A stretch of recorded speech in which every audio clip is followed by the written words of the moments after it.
Thank you so much for having me. I'm so excited to be a part of this gathering, this festival. I really, truly appreciate how urgent it is. And I love that every part of this festival, that to my knowledge, ends with a question. Because there's been one question that shaped my professional journey, my educational journey, and I'm sure will continue to as my work evolves. And that question is, what would it look like if the world was well? Not well off with millions and millions of dollars, not well positioned for wars or conflict. What would it look like if every person had the opportunity since the day they were born to be well, to be whole, to be healthy and fulfilled? That might seem like a foreign question because I think that many of us are used to inequity. We're used to this concept that in order for some to have more, others need to have less. We may have become at least familiar with the notion that not all of us are given the same opportunities. What gets lost in that sometimes is that the fact that from the moment that we are born, we deserve to be well. And that what we've learned about health inequities, what we've learned about this well-being gap that exists in America is something that was simply manufactured.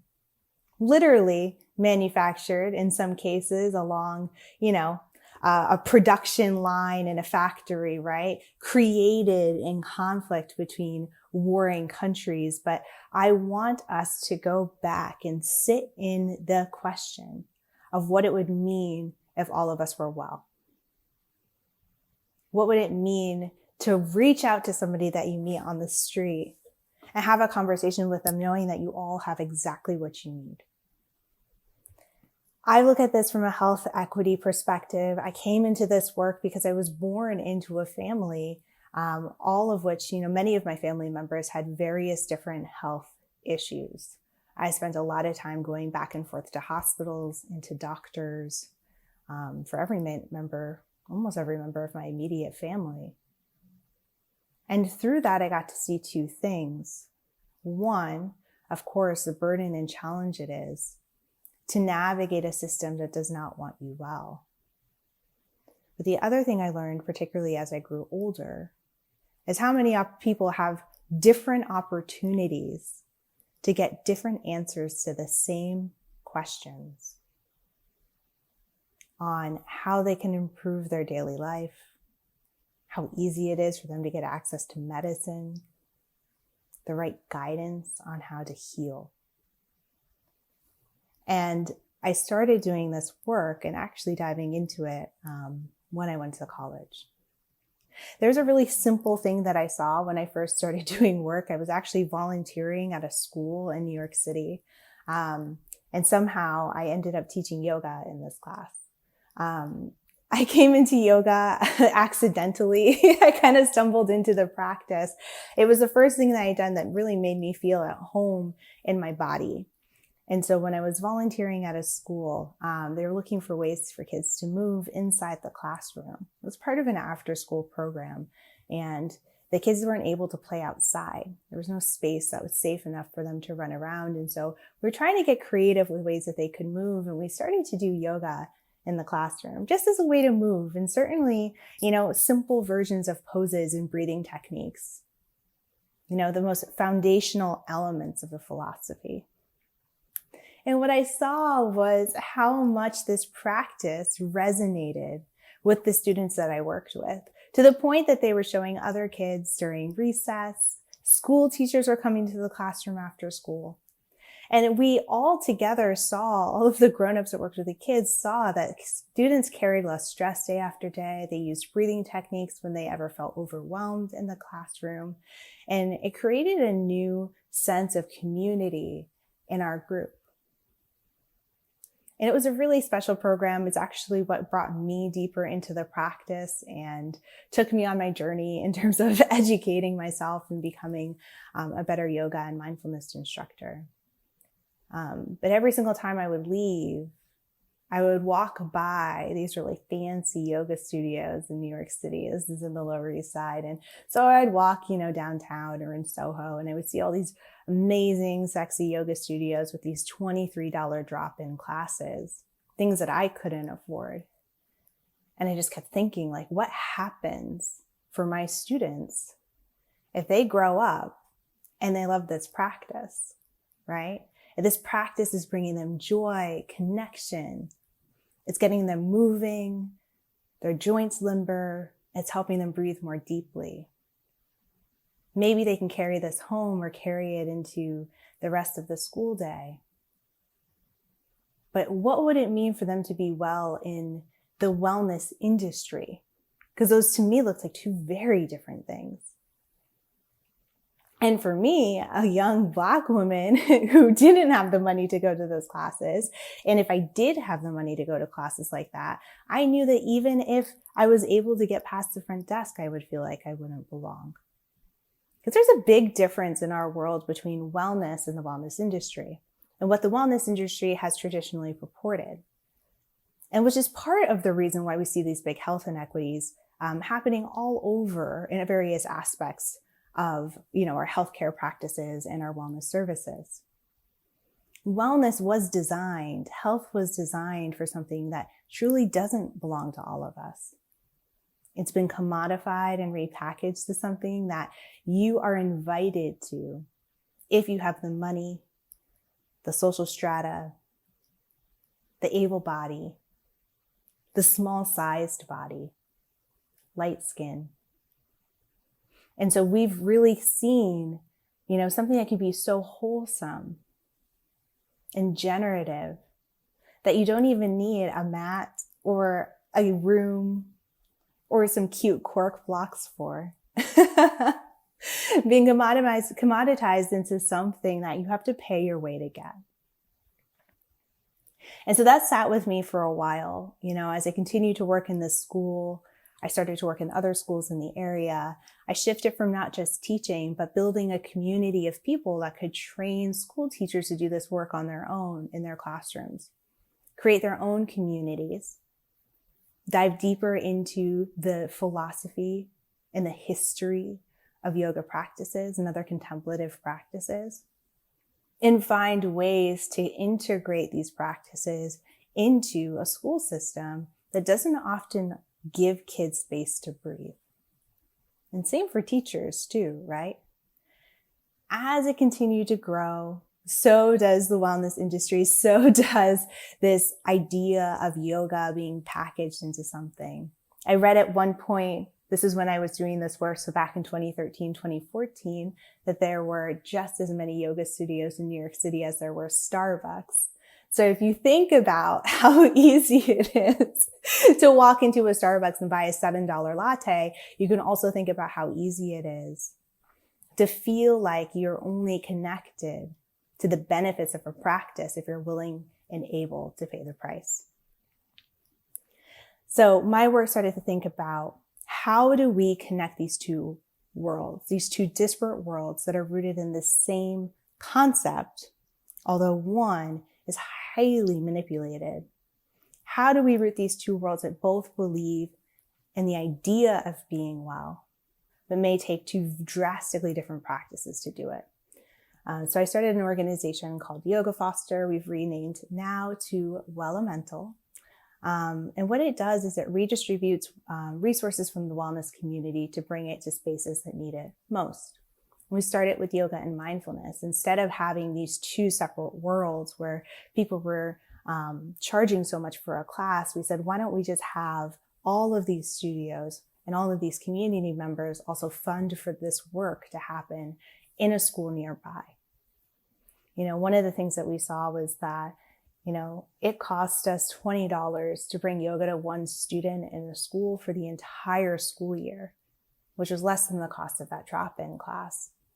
And so one easy way we were able to start this work was to say, how about we create donation-based yoga classes in every single studio to fund a classroom near them for a year, a whole school year. Another space that we started to look at was yoga mats and offering other blocks and supplies that would make it very helpful for our students. You do not need a yoga mat to practice. However, most of our students are working in schools where the floors are usually very hard and reflective, so they're easy to clean, which can make for a really uncomfortable place for kids to practice. And so we started to host mat drives, collecting tens of thousands of yoga mats from people across the country, and then redistributing back to schools. On average, a yoga practitioner has 4 yoga mats, and oftentimes is only using 1 at a time. But because many people that are in that space and in the wellness community have a greater likelihood to care about the environment and a greater likelihood not to waste, statistically speaking, many of these people had multiple yoga mats sitting at home. And if you practice yoga, you might be thinking about how many mats you have at home, in your closet, under your bed, in your trunk. And so we created these comprehensive mat drive programs to be able to distribute resources from one space to another. The organization grew. We've worked with hundreds of thousands of students across the United States and thousands of schools. And it was incredible to see how quickly we could help shift what wellness looks like in a school with just the simple addition of some education, some resources, and some funding. Things that already existed in the wellness industry, but weren't distributed equitably. But oftentimes, working in inequitable systems is not enough to change the system.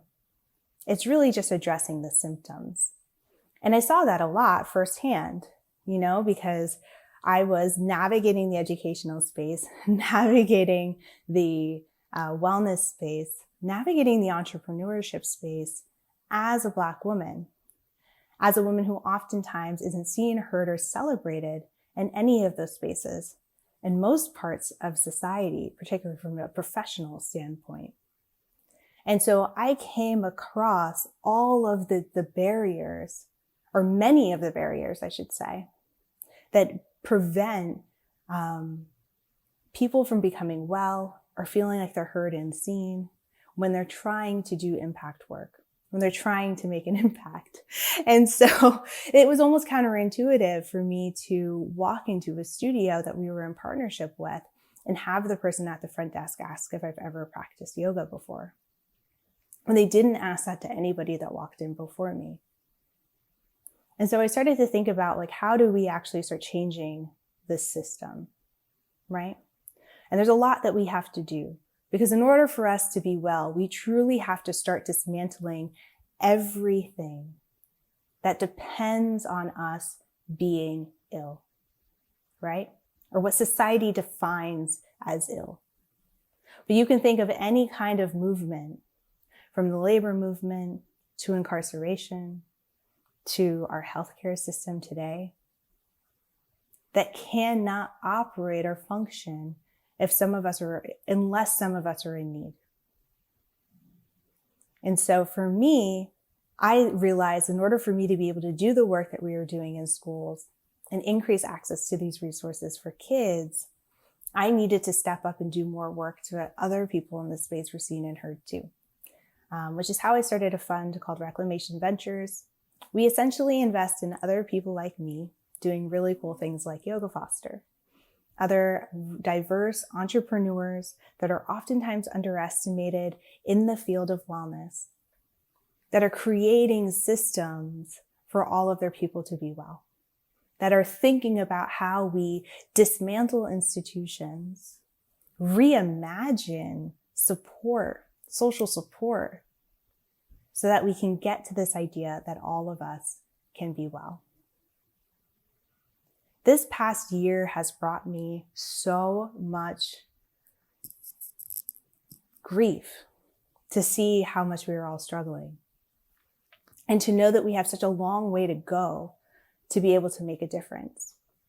And I think this year has shown us the power that each of us have to be there for one another and support each other's well-being.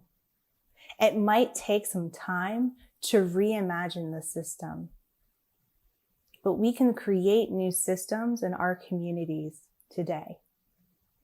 Who would have ever thought that a crowd-funded platform like GoFundMe would be carrying and helping people work through so much medical debt? That's something that we did. That's something that we will continue to do when we keep showing up. And so in this moment right now, like I was 10 years ago, I am continually thinking about who in our community do we need to be galvanizing together to solve issues of access to wellness. Because there are the resources that we need out there. There are the people with the tools. All we need is a little bit of logistics and operations to be able to tackle issues one classroom, one household, one neighborhood at a time. And I can imagine you already know who some of those people are. The spaces in your community that need support. The people with the time, the skills, the resources to invest. Perhaps even the leaders that are already doing the work. A lot of people ask me what well-being means to me, what wellness means to me. And I think they think I'm going to say like, oh, I love yoga or meditation or my green juice that I sip in the morning or something like that. But to me, wellness is the capacity to choose. The capacity to choose how my breath shows up in my body and how my body shows up in the space around me. And until we start to create those spaces, to maintain those spaces, to protect those spaces, none of us can be well. Because here's the thing. We think, or we've been told here in America, in the US in particular, that wellness is something that we can individually attain. But if I am not well, you are not well, and we are not well. What greater example of that than coronavirus and how it spreads? So as you go through your work, in whatever space it's in. You don't have to be working in wellness. You don't have to be able to put your foot over your head. None of that shit. As you go through your work, wherever you are, if you're part of a community, then you are responsible for its well-being. All of us are. I want you to take on that responsibility with courage and with candor. It's not up to you and it's not up to me. It is up to us. Because I hope one day one of my grandbabies is born into a community where they can breathe deeply, where they can stand tall, stretch up, and know that their well-being will always come first. Thank you. So, for today's brief, I leave you with the question that I sit with every day. what would it mean for all of us to be well? Specifically, the question is, how do we support wellness practices in underserved communities? Particularly, as is with what's most urgent, particularly with mental health, post-COVID, and post-isolation. So again, how do we bring wellness practices? How do we support wellness practices to underserved communities, particularly mental health, post-COVID and post-isolation?